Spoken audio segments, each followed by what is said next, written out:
Bueno, ¿qué tal? Buenas tardes. Mi nombre es Julieta Segura.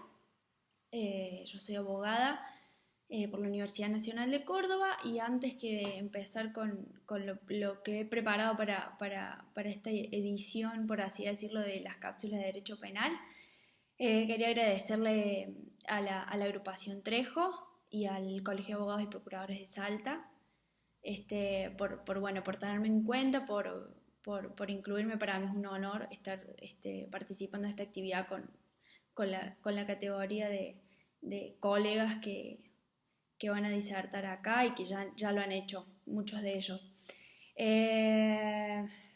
Las situaciones particulares que estamos viviendo de pandemia, bueno, nos llevan a hacer este tipo de organizar este tipo de actividades, pero bueno, siempre me parece que es interesante y bueno, siempre la agrupación Trejo y el colegio de abogados también de Salta siempre buscan como este tema de perfeccionamiento, académico y profesional, y yo me siento muy honrada de poder aportar desde mi lugar algún granito de arena.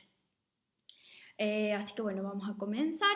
La idea que yo había preparado, lo que habíamos hablado particularmente con Gabriela Rodríguez, a quien también le quiero agradecer muchísimo por la oportunidad. Habíamos pensado en hablar un poco de lo que es la administración fraudulenta, como un tipo especial de defraudación. En ese sentido, tenemos que decir que este tipo de delito se encuentra dentro digamos, del apartado del Código Penal en el libro segundo, que abarca los delitos contra la propiedad.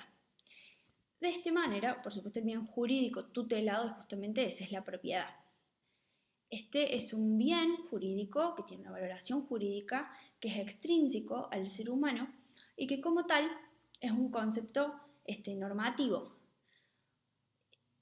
motivo por el cual la doctrina se tuvo que poner en la tarea de encontrarle algún tipo de definición de concepto que para nuestra área del derecho penal pueda tener una aplicación práctica y que eso quede encuadrado de una manera que sea eficiente y útil a los fines del análisis de los hechos delictivos. En este sentido, la doctrina en un primer momento recurrió a modo de análisis a nuestra Constitución, a nuestra Carta Magna, la forma en la que está determinada la propiedad allí en los artículos 14 y 17. Este concepto, por supuesto, y por el tipo de norma, marco del que estamos hablando, resultó demasiado amplio porque abarca una serie de derechos que más allá de que estén incluidos obviamente dentro de lo que es la tutela constitucional, no es objeto de protección penal, porque nunca tenemos que perder de vista que el derecho penal siempre tiene que ser la última ratio. De esta manera, la doctrina empezó a pensar, o se inclinó más por el concepto de propiedad que nos podía aportar el derecho civil, pero también al hacerlo cayeron en el problema opuesto al anterior. ¿Por qué? Porque se trataba de un término que era muy acotado, que se restringía o solamente incluía lo que es el derecho real de dominio. Ante este panorama, el derecho penal elaboró un concepto que se va a adaptar a las necesidades propias de la materia.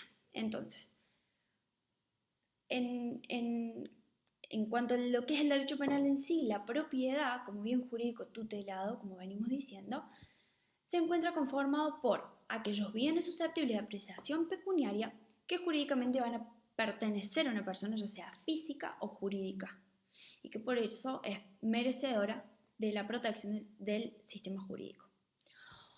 Es decir, que para la ley penal, la propiedad va a abarcar tanto el conjunto de bienes que posee una persona y que, por lo tanto, constituyen su patrimonio. Soler agrega que el patrimonio se forma tanto por el activo como por el pasivo, y que, por lo tanto, los delitos que se encuentran en este título son aquellos que van a tender a provocar una disminución patrimonial. Es decir, ¿qué es lo que nos quiere decir con esto la doctrina? Que se va a producir una alteración negativa en el patrimonio de la víctima, el sujeto pasivo del delito, ya sea por la quita de su activo, la disminución del activo, o por el aumento del pasivo. esta idea del activo y el pasivo y su aumento o disminución va a tener mucha relevancia para analizar específicamente la figura de la defraudación por administración fraudulenta.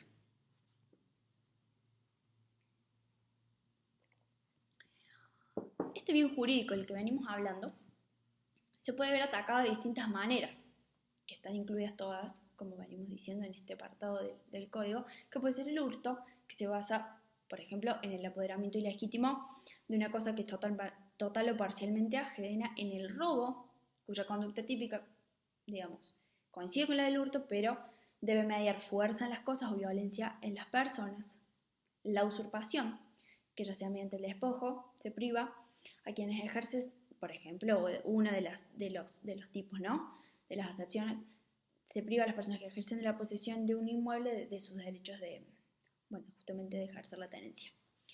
En este caso, vamos a centrarnos en lo que es la defraudación como forma o como modalidad delictiva que ataca a este bien jurídico propiedad, que ya hemos definido. Este término, es decir, el término defraudación, significa privar a alguien con abuso de confianza o con engaño de lo que le corresponde en derecho. Vamos de nuevo, la defraudación significa privar a alguien, ya sea con abuso de confianza o con engaño, de lo que les corresponde por derecho. Dentro de los que son las defraudaciones propias, hay una cierta clasificación que no tiene mayor relevancia por una cuestión de tiempos, no la vamos a abordar. Tenemos dentro de las defraudaciones propias la defraudación por estafa y por abuso de confianza, como acabamos de decir. Nos vamos a centrar en esta porque aquí mismo encontramos a la defraudación por administración fraudulenta. Pero en primer lugar, vamos a aclarar que dentro de las defraudaciones propias tenemos tanto a la estafa como las defraudaciones por abuso de confianza. Cuando hablamos de la estafa, como la estafa genérica del 172 del Código Penal, hacemos referencia a aquella modalidad en la que la disposición patrimonial que le va a provocar un perjuicio a la víctima principia con un engaño por parte del autor, que le va a producir un error, que lo va a llevar a cometer un error. Es decir, va a ser un error provocado por el autor y que por lo tanto le va a impedir ejercer con libertad la toma de decisiones de carácter patrimonial al sujeto pasivo, a la víctima. Así, el engaño es una exposición a otra de una afirmación falsa haciéndola pasar por verdadera. Es la simulación o la disimulación. Es la afirmación de lo falso como verdadero respecto a una situación, un objeto, a un determinado suceso, a una relación que se le efectúa a la víctima. Este ardid se efectúa a los fines de ¿qué? De lograr una disposición patrimonial perjudicial a los propios intereses de la víctima. De esta forma, el desarrollo secuencial de la estafa quedaría así como para sintetizarlo. El ardid o el engaño va a inducir el error a la víctima, que va a generar que ésta realice una disposición patrimonial que le va a generar un perjuicio. Este tipo de estafa genérica, por llamarla de algún modo, acepta modalidades comisivas como omisivas. Esto último nos referimos a la violación de la posición de garante, que mediante el silencio o la inacción de este autor calificado, por dicha omisión, por dicho error, se consolida el daño al bien jurídico tutelado, que reposa en cabeza del sujeto pasivo de la víctima. En las estafas por engaño, el fraude es inicial, está al comienzo de la maniobra, al principio de ejecución. Es el motivador de la prestación y siempre va a constituir un engaño. En cambio, en el caso de las defraudaciones por abuso de confianza, el fraude es sobreviniente. No necesariamente constituye un engaño. Puede pasar a tener un carácter secundario a los efectos de ocultar o disimular el abuso. En este caso, la modalidad de defraudación exige una cierta confianza que es preexistente y que es real, puesto que tiene un basamento en una relación o una situación jurídica legítima y previa. Esa designación anterior al comienzo de ejecución del hecho es un presupuesto básico, donde se construye la confianza preexistente que identifica esta figura. Eso es lo esencial. La confianza tiene que ser preexistente y tiene que ser real, tiene que ser legítima, tiene que ser válida, tiene que ser legal.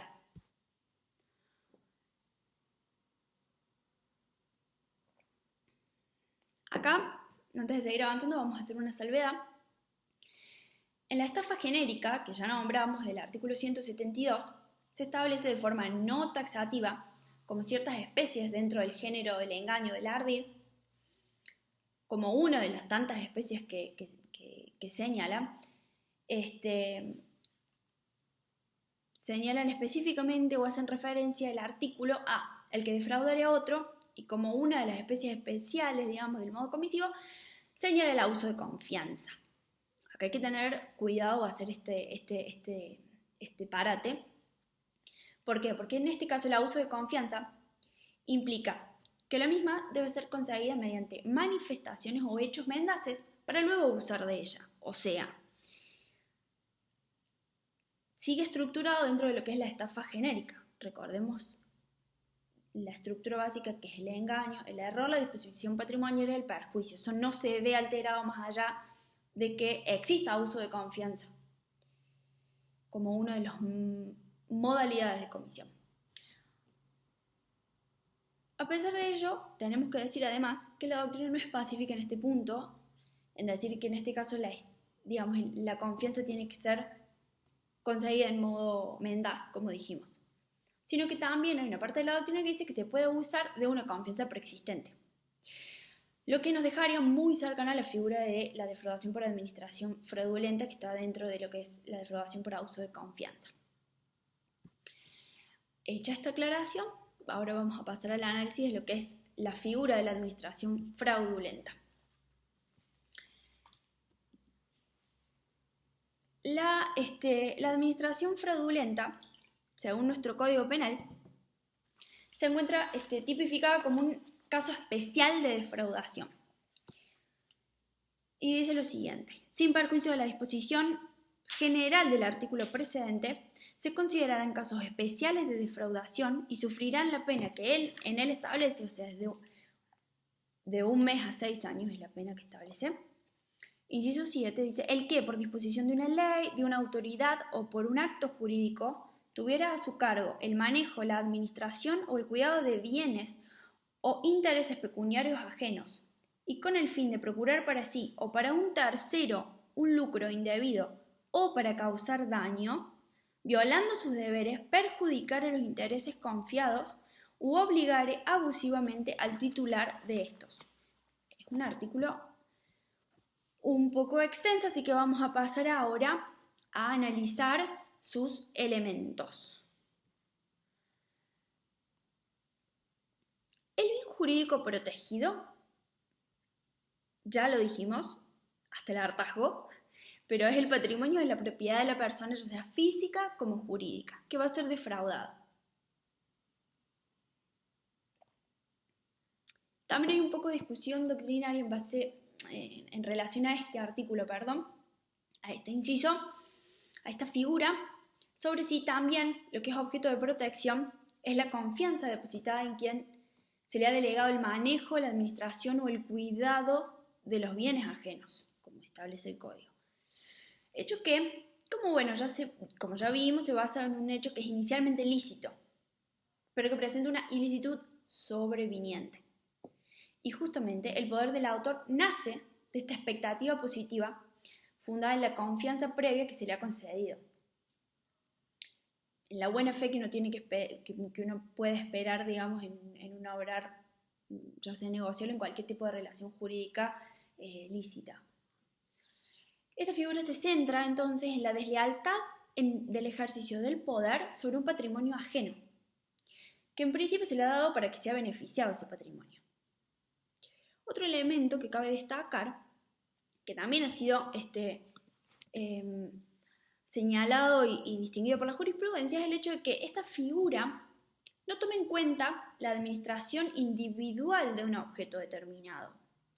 ¿Por qué hacemos esta aclaración? Porque hay otra figura de defraudación por abuso de confianza, que es la defraudación por retención indebida, que se encuentra regulada en el inciso 2 y que hace referencia específicamente a un bien en particular que debe ser, devuelto, y tiene un montón de caracteres particulares que no vamos a entrar a analizar ahora.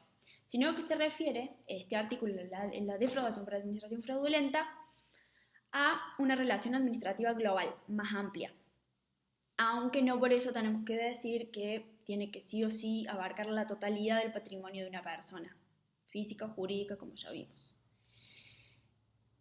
Siguiendo con el análisis, luego de haber dejado en claro que tiene que haber esta relación que principia siendo lícita, que tiene una ilicitud sobreviniente, el tipo objetivo de la norma cuenta con dos tipos de acciones típicas.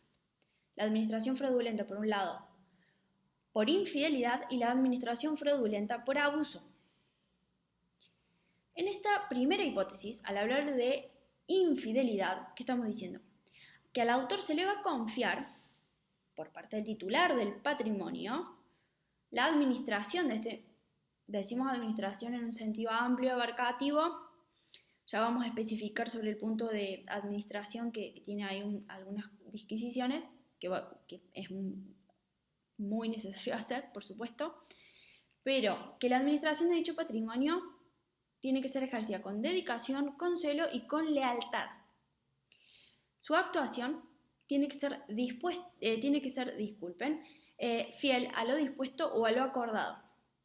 El quebrantamiento de dicha fidelidad por parte del sujeto activo implica una lesión al deber de cuidado de los intereses patrimoniales ajenos. Pero además tiene que traer aparejado que dichos intereses patrimoniales resulten dañados. O sea, es el quebrantamiento de la fidelidad que implica una lesión al deber de cuidado y además tiene que resultar un daño. Este tipo de administración fraudulenta en la modalidad de la infidelidad puede cometerse tanto por comisión como, por ejemplo, para citar un ejemplo de jurisprudencia, una asesora impositiva que en lugar de una asesora impositiva de un establecimiento educativo que en lugar de abonar las cargas sociales, de hacer los depósitos de esa suma de dinero, desvió esa plata, ese dinero, a una cuenta corriente a su nombre. O, por ejemplo, el caso de una sociedad comercial que, al aumentar de manera fraudulenta o simulada su capital, buscaba licuar la participación de los otros socios para obtener un beneficio económico en participaciones posteriores. También esta modalidad particular de infidelidad puede cometerse por omisión, como por ejemplo podemos encontrar la pérdida de mercadería por la falta de control y de cuidado.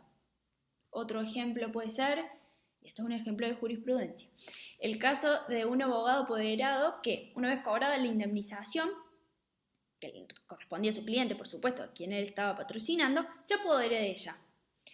Simplemente algunos ejemplos como para ver la realidad quizás de esta figura. Por otro lado, otra de las modalidades de la acción típica, tenemos a la administración fraudulenta por abuso. ¿Esto qué va a implicar? Esto implica que el autor va a tener la facultad de obligar al administrado, al titular del patrimonio administrado.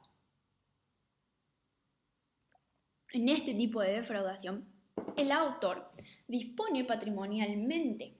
Entonces, va a obligar en exceso al titular del patrimonio ajeno, realizando un negocio o un acto jurídico. Dicho negocio o acto jurídico lo realiza el autor, el intraneus, con un tercero, ajeno a esta relación preexistente basal en lo que es la figura de la administración fraudulenta. En este caso, en el abuso, el autor lo lleva a cabo, digamos, con un tercero, que es la diferencia primordial con la infidelidad, que es la figura que hemos visto recién. Entonces, el intraneus, la persona que está a cargo de la administración del patrimonio ajeno, y un tercero. Como siempre, tiene que basarse la relación entre las personas internas, que serían el titular del patrimonio, y el administrador, que sería autor del delito, en un convenio, disposición de autoridad previo, y en base a eso debería llevarse a cabo la relación o negocio. Hay un abuso, en este caso, del poder de representación. ¿Por qué? ¿Qué es lo que tiene que suceder para que exista el delito? Debe exceder a los límites establecidos. Como algún ejemplo, podemos citar el caso de un apoderado con un poder especial que obliga a su poder dante por una suma superior a la necesaria para saldar su deuda y se apropia del remanente. Caso típico de poder, un poder irrevocable, lo que fuera, una persona que se va al exterior, te dejo para que saldes esto, y bueno, termina diciéndole que en realidad la suma de dinero es tanto, era menos, y se apropia de ese dinero. Un ejemplo como básico, fácil de manual. Obviamente que todo esto después está supeditado a prueba, y cada tipo, cada hecho es diferente. Distinto es el caso de una persona con un poder, una persona uno a uno, que en una organización plural, en una sociedad donde hay balance, donde hay cierre de ejercicio, donde las cosas se complejizan un poco más y obviamente se hacen más interesantes. En el caso de la administración fraudulenta por abuso, digamos, de esta modalidad de defraudación, no se admiten conductas omisivas, aunque pueden haber dos formas, a su vez, dentro de lo que es el abuso. Puede haber, por un lado, la disposición indebida del patrimonio ajeno, que consiste en modificar, transferir, anular el derecho del titular del patrimonio, con efecto directo un tercero. Con un tercero siempre tiene que haber un tercero, como por ejemplo dar un crédito a un insolvente, otorgar un aval sin controlar las garantías o la situación crediticia o de riesgo que puede tener la persona a la que se lo estamos dando, cuestiones irregulares. La otra forma o modalidad del abuso se puede dar cuando se obliga indebidamente al titular del patrimonio, aumentando su pasivo, es decir, reconocimiento de hechos inexistentes. Siempre estamos hablando de cuestiones jurídicas, como por ejemplo, reconocer el pago de una obligación natural que hoy por hoy para nuestro derecho privado ya no es, no está vigente, eso no rige más. Constituirse como garante, afianzar obligaciones de tercero cuando esto no le estaba permitido o era absolutamente inconveniente. Siempre recordando que todas estas cuestiones están sujetas y supeditadas a lo que pueda probarse. El derecho penal y el proceso penal buscan la verdad real de los hechos, ¿no? Vistas estas acciones típicas, vamos a hablar un poco más ahora de lo que es la relación jurídica preexistente como uno de los elementos específicos y a costo de ser reiterativa es muy importante y es fundamental en el análisis de esta figura. Este elemento de la relación jurídica preexistente entre el titular del patrimonio administrado y el autor del delito es un elemento basal, como ya lo hemos dicho, y nos va a permitir, esta relación preexistente nos va a permitir identificar quién va a ser el sujeto activo del delito y cuáles van a ser estas facultades que él podía hacer y cuál no. ¿Para qué? Para determinar en un primer momento, prima facie, si está actuando excediendo o no de dichas facultades, si está actuando de acuerdo a derecho, si de alguna manera se puede presumir alguna conducta irregular, se puede tener ciertos indicios que nos vayan armando, digamos, el caudal probatorio a los efectos de acreditar la comisión del delito. Las relaciones que circunscriben y determinan las facultades de administración y que por lo tanto van a fijar la posición de garante que va a tener el administrador, el autor en este caso, son las siguientes, son 3. Por un lado, puede ser la misma disposición de la ley, o sea, la misma disposición de la ley nos va a decir cuándo nosotros tenemos que ser garantes, porque vamos a tener que administrar un patrimonio ajeno. Por disposición de la ley, por ejemplo, los tutores, los curadores, como para nombrar un ejemplo. Por una disposición de la autoridad, una autoridad pública con autoridad para ello, como puede ser el Ministerio de Trabajo, por ejemplo, en el caso de que se esté interviniendo un sindicato, tienen que designar un interventor, un juez para designar una persona que va a intervenir en una sociedad. Y por último, como última fuente de la relación jurídica, me estoy quedando sin voz, es el acto jurídico que puede ser contractual o extracontractual. Cualquier tipo de negocio o convención entre dos personas que establezca el ámbito privado de cuidado de administración de bienes ajenos. Un poder, un acto de apoderamiento, un mandato, un contrato de mandato que es bilateral, el poder es unilateral, recordemos. El nombramiento de un socio gerente mediante un acta de asamblea. El nombramiento del director en una sociedad anónima, entre muchas otras que se pueden dar. Estos son los tipos de relaciones jurídicas preexistentes que pueden hacer nacer esta posición de garante. Ahora, ¿cuáles son las actividades que, además de estar tipificadas, son las que tienen que estar presentes, en la comisión de este tipo de delitos y que pueden realizar estas personas? Son 3 también: el manejo, la administración y la custodia del patrimonio ajeno. El manejo es un término que no encontramos dentro de la legislación civil, que tiene una menor entidad que la administración, comprende a cualquier gestión de negocios dentro del uso o de la utilización de bienes ajenos. O sea, es más amplio que el cuidado, pero es más acotado que la administración. La doctrina señala que la principal diferencia con la administración es que el manejo se otorga sobre un bien o bienes determinados, mientras que en la administración es más global. La que pasamos a analizar ahora. Esta es la más amplia de las 3 facultades que le otorgo, de las 3 tipos de actividades que regula el artículo, y le implica gobernar, ordenar y dirigir un patrimonio. Este tipo de actuación tiene una visión un poco más conglobante, más general, y incluye la protección, la conservación, el cuidado, el manejo y el acrecentamiento de los bienes encomendados. Es muy amplia. Como algún tipo de ejemplo, para que quede más claro, para clarificarlo, son la facultad y la responsabilidad que tienen los socios gerentes, los directores de una sociedad anónima, el mandatario en un mandato general de administración. Son muy amplias. El cuidado, por último, es la forma más limitada de relación que se puede tener con el patrimonio ajeno. ¿Por qué? Porque solamente implica la protección y la conservación de los bienes ajenos de todo tipo de riesgos que puedan venir desde la naturaleza o desde la acción humana. Es muy acotado. Los bienes e intereses a los que se refiere el artículo son objetos materiales e inmateriales, susceptibles de apreciación económica.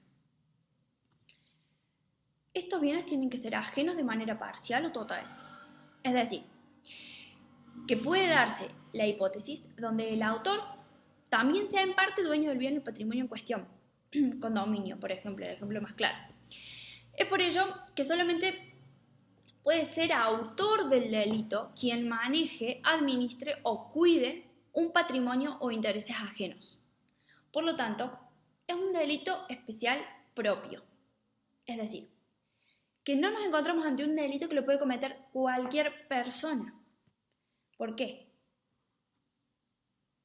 Porque, a diferencia, por ejemplo, y para volver a hacer un paralelismo con la figura de la estafa genérica del 172, lo puede cometer cualquier persona. En este caso no, tiene que ser la persona a la que se le encargó la administración de un patrimonio, de los bienes y los intereses de la persona titular de dichos bienes. Se tiene que tener esta cualidad particular que te vincule con el patrimonio que va a ser afectado. De igual manera, admite cualquier tipo de participación criminal, la que sea. El autor siempre va a tener que ser el intraneus. Como lo dije al pasar antes, es la persona que tiene una relación preexistente con el titular del patrimonio ajeno. Como un elemento subjetivo, el tipo exige el dolo directo, o sea, saber que están violando deberes de cuidado, que se va a perjudicar los intereses confiados y la voluntad de hacerlo. Hay un actuar o un omitir deliberado dirigido a ese fin, a obtener ese resultado. A los fines de diferenciarlo con un mero incumplimiento contractual, que más allá de su reproche civil no lo tendría en sede penal si fuese simplemente un incumplimiento contractual de lo que estuviéramos hablando, al elemento del dolo se le han agregado ciertos elementos subjetivos del tipo, como es particularmente la finalidad del actuar delictivo. El artículo particularmente señala dos. El fin de lucro indebido para sí, para el autor o para terceros. El actuar del autor debe estar encaminado a la obtención de un logro, de una ventaja que tiene que ser obviamente apreciable en dinero, pero a la que el autor obviamente no tenga derecho.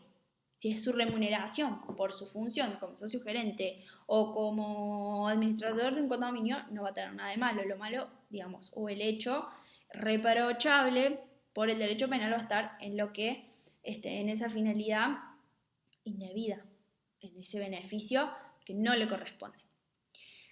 El otro elemento que puede aparecer es la finalidad de causar daño en el patrimonio del administrado, sin interés de conseguir un provecho económico directo, aunque se puede conseguir uno indirecto. Eso es en principio. El inciso es claro en la disyunción de estos dos elementos, entonces basta con la concurrencia de solamente uno de ellos. Como para ya ir cerrando y que esto no se haga tan eterno, el delito se va a consumar con el menoscabo que se produce al patrimonio ajeno. Vamos a decir lo siguiente, debe estar presente y debe probarse la relación causal, es decir, entre el riesgo creado y no permitido por la norma, que debe verse a su vez realizado en el resultado. Ahí se consume el delito. Es un delito de resultado y por lo tanto admite tentativa. La prescripción va a comenzar a contarse desde el último acto de gestión que tenga la aptitud para causar o para mantener el perjuicio patrimonial del damnificado. Bueno, con eso hemos querido dar un pantallazo simple, rápido de lo que son las defraudaciones y particularmente la administración fraudulenta como una forma quizás más, que tiene ciertas otras particularidades u otros particularismos que las hacen bastante interesante. Así que, por supuesto, quedo a disposición de cualquier persona que tenga alguna duda o que requiera algún tipo de consulta, dato, jurisprudencia, lo que quieran, a través de la gente de la agrupación. Primero agradecerles para cerrar el tiempo de escucharme, volverle a agradecer a la gente de la agrupación, a Gabriela Rodríguez, a Romina Torres, a Rosana Funes, que son gente que trabaja mucho por la facultad y por la excelencia académica, como lo dije al principio, y también agradecerle muchísimo a toda la gente de Salta, a los colegas que expusieron acá también y a la doctora Rodríguez, que ya la nombré, pero le tengo un cariño particular, así que agradecerle y será hasta la próxima.